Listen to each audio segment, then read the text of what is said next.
ఇప్పుడు మనం స్వీట్ తయారు చేసుకుంటున్నామండి. సో ఇక్కడ మైసూర్ పాక్ చేద్దామని చెప్పేసి ఫస్ట్ ఒక కప్ ఆఫ్ శనగపిండి తీసుకొని దాన్ని కొంచెం ఉంటలు లేకుండా అట్లా కలుపుకొని కొంచెం ఆయిల్ కానీ మీ దగ్గర నెయ్యి ఉంటే నెయ్యి కానీ యాడ్ చేసుకోండి. సో ఇలా మొత్తం ఫస్ట్ ఒక గిన్నెలో తీసేసుకొని యాడ్ చేసుకోవాలి. ఉండలు అవి లేకుండా మంచిగా కలిసేలాగైతే కలుపుకోవాలి. సో కొంచెం కొంచెం అనేది యాడ్ చేసుకోండి, నెయ్యి లేదా ఆయిల్ అనమాట. సో మేమైతే నెయ్యి తీసుకున్నాము, ఆల్మోస్ట్ మా దగ్గర ఉంది కాబట్టి ప్యాన్ పెట్టేసుకొని దానిలో ఒక కప్ ఆఫ్ చక్కెర, దాన్ని కొంచెం బాగా కలుపుకోవాలి. అది వాటర్ మనకు కొంచెం వాటర్ వేసేసుకున్నామంటే ఒక హాఫ్ వాటర్ వేసుకున్నామంటే కొంచెం లూజ్ అయిపోయి ఫాస్ట్గా కరిగిపోద్ది అనమాట.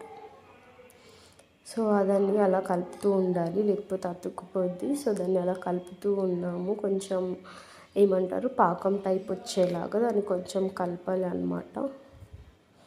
సో ఈలోపు మనం ప్లేట్లో కొంచెం నెయ్యి వేసేసుకొని దాన్ని మంచిగా రబ్ చేసుకున్నాం ప్లేట్ మొత్తం.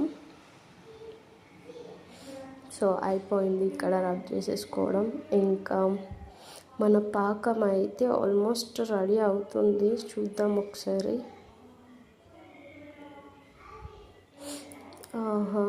రెడీ అవుతుందండి. ఇగో చూడండి, ఇలా అది చేయి వేసుకోవాలి, కొంచెం లేయర్స్లా వచ్చేస్తే అయిపోద్ది. సో మళ్ళీ ఒకసారి మనం దాన్ని టెస్ట్ చేసుకొని మనం ఆల్రెడీ ప్రిపేర్ చేసేసుకున్నాం శనగపిండిని దాంట్లో వేసేసుకుందాము. వేసేసుకునేటప్పుడే ఇలా కలుపుతూ ఉండాలి, లేకపోతే గడ్డ కట్టిపోయే ఛాన్సెస్ ఉంటాయి. సో మంచిగా అది కలిసేదాకా మంచిగా కలుపుతూనే ఉండాలి. సో అది మొత్తం వేసేసుకున్న తర్వాత మనం ఇంకా కొంచెం సేపు కలుపుతూనే ఉండాలి, ఎందుకంటే దాని కొంచెం ఏమంటారు అది గట్టి పడాలన్నమాట. మరి ఎక్కువ ఇట్లా లూజ్ ఉంది కదా ఆయిల్ అవన్నీ యాడ్ చేయడం వల్ల. సో అది ఇంకొంచెం గట్టి అయ్యేలాగా కలుపుతూ ఉండాలి. సో మేమైతే ఆల్రెడీ కలుపుతూనే ఉన్నాము. సండే స్పెషల్ కదా అని చెప్పేసి మనము నాకు ఇంకా స్పెషల్ కావాలి కాబట్టి ఇవన్నీ ఇట్లా చేసుకుంటున్నాం అన్నమాట, టైం దొరికిందని చెప్పేసి. సో గైస్, నా వీడియోస్ ఫస్ట్ టైం వాచ్ చేసే వాళ్ళు అయితే తప్పకుండా సబ్స్క్రైబ్ చేసుకోండి ఫర్ మోర్ వీడియోస్. అండ్ మీకు ఏమైనా కొత్త వంటకాలు లైక్ తెలుసుకోవాలన్నా, మీకు తెలుసు తప్పకుండా మాకు కామెంట్ చేయండి, మేము ట్రై చేసి చెప్తాము. సో గైస్, మేము మొత్తానికైతే ఇలా కలుపుతూ దాన్ని గట్టి పడేలాగా కలిపామన్నమాట.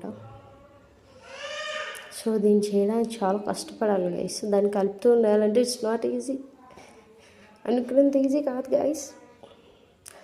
సో మొత్తానికైతే దాన్ని కలుపుతూ ఉండండి. మా అక్క, నేను కలిపాను కొంచెంసేపు, నాకు అవ్వలే. సో మా అక్క తీసుకున్నారు. So I'm not the pro, మా అక్క ప్రో, అందుకు తనతో నేర్పిస్తున్నాను. సో షీ హ్యాడ్ లైక్ తన చికెన్కి చాలామంది లవర్స్ ఉన్నారనమాట మా ఇంట్లో, అఫ్కోర్స్ నేను కూడా. సో తనతోనే చేపిస్తున్నాను, అయిపోద్ది. ఎస్, చూడండి ఆల్మోస్ట్ గట్టి పడ్డది ఇదైతే. సో ఇప్పుడు దీన్ని మనం ఆల్రెడీ ఆయిల్ లేదా గీ పూసుకున్న ప్లేట్లోకి ట్రాన్స్ఫర్ చేసేసుకుందాం మొత్తం. సో ట్రాన్స్ఫర్ చేసేసుకొని ఒకసారి ప్లేట్ని అట్లా ట్యాప్ చేసామంటే లోపల బబుల్స్ అవి లేకుండా మొత్తం స్ప్రెడ్ అయిపోతుంది ఈజీగా.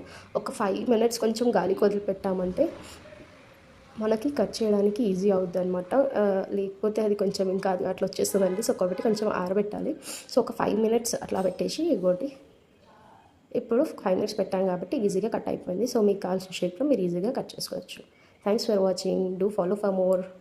Bye bye.